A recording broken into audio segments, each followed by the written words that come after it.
Parshas Nitzavim. Can you make a deal with a child? Well, more precisely, can a person be bound by a deal that he made when he was a child? Let's look at the verses. The opening verse, this is Chav Tes, that's 29:9.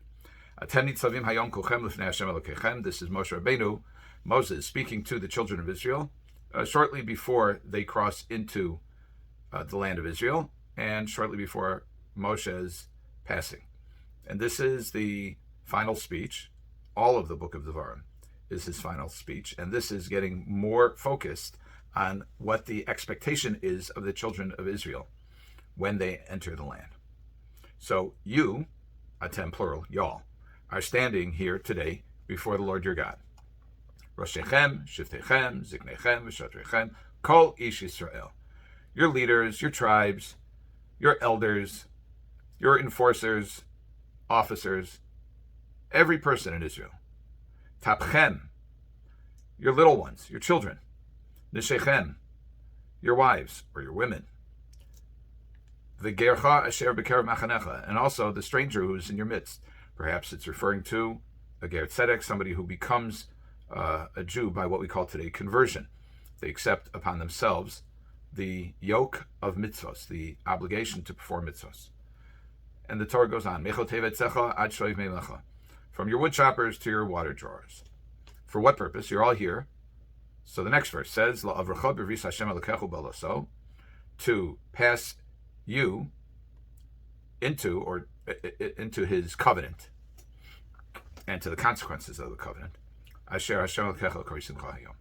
the Lord your God makes for you, enters you into this day. One more verse, and then we'll talk about it. What's the bris? What's the covenant? So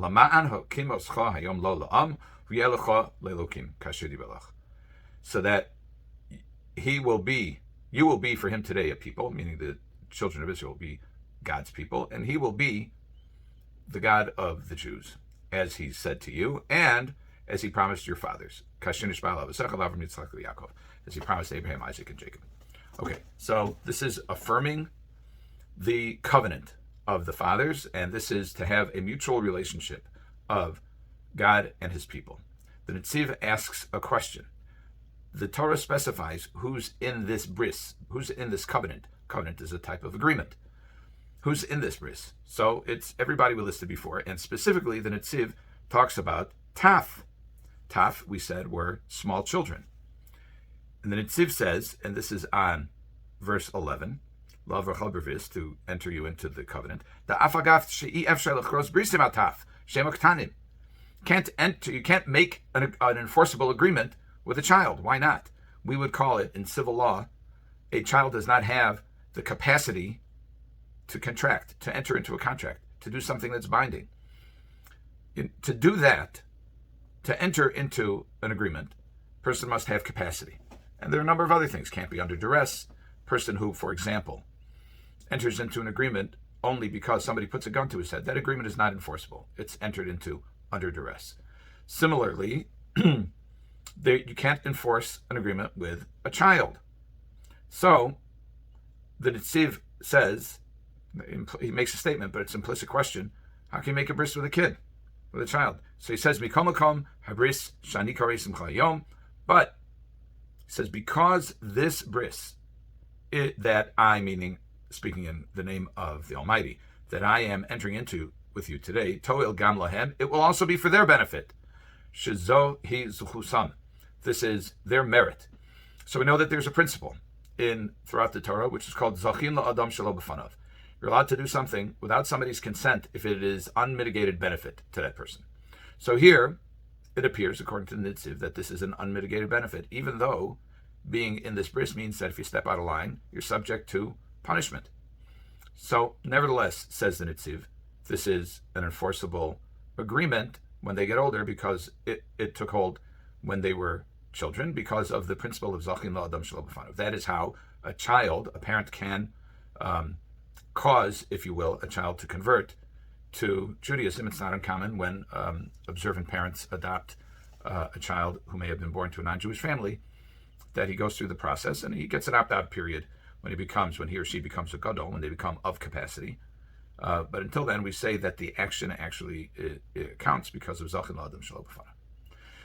So, what's a more blatant question along these lines that the Nitziv asks is, what about a bris milah? What about the covenant of circumcision, where the father says a bracha, la'achniso bevriso shel Avram Avinu, to bring this child into the covenant of Abraham, our father? How can you make a covenant with an 8-day-old child? So you could say, along the lines of the Nitziv, that ultimately the child will see this as a benefit, or in absolute terms, it is a benefit for the child, and therefore he's bound by the bris. You might also say that based on a Gemara in Masechet Shabbos, that there is an additional dynamic, a halachic dynamic that's taking place. The Gemara on Daf Peches Amud Aleph, on a Gemara in Masechet Shabbos 88a, says, quoting from the verse in Shemos, Vayisyatzvu b'sachti sahar, talking about the gathering of the children of Israel on the cusp of accepting the Torah, of revelation. It says they encamped b'sachti sahar. We take that to mean at the foot of the mountain. Rabbi Abdimi Baruch Chama says, Barchasa says, Melamed shekofa HaKadosh Baruch Hu Aleim es hahar kegigis. This teaches us that the Almighty held the mountain over them like a barrel. What teaches us that? The word besachtis, which we translated as at the foot of the mountain, that can also mean at the bottom of the mountain, meaning that the Jews, you might say literally speaking, although I think the Gemara is talking figuratively here, at least according to the Meshech Chochmah and others, the Akash Baruch Hu, the Almighty, dangled the mountain over their heads like a barrel. And he said, Im atem mekablim haTorah mutav. If you accept the Torah, great. Vimlav shamtei kvoraschem. And if not, there will be your burial place. So we have a similar question, a question that's similar to that of the Nitziv, which is, how can you enforce an agreement that is made under duress? Dangling a mountain over somebody's head is pretty much the equivalent of pointing a gun to their head, and that any agreement that results from that is not enforceable. So, as you might expect, Rabbi Yaakov says, Mikan modor rabo l'oraisa. There are grounds for objecting to the enforceability of the Torah. So Rava says, well, that may be the case, but afal pichein, nevertheless, hodar kiblu b'mei Achashverosh. They accepted in the times of Achashverosh, and he uses the verse, Kimu v'kiblu Yehudim. The Jews accepted upon themselves, they fulfilled and they accepted on themselves. Kimu mashi kiblu kvar. They fulfilled that which they accepted previously. So we see from here a principle that one can enter into an agreement when one does not have proper capacity, but because of subsequent actions, there is a ratification of the agreement.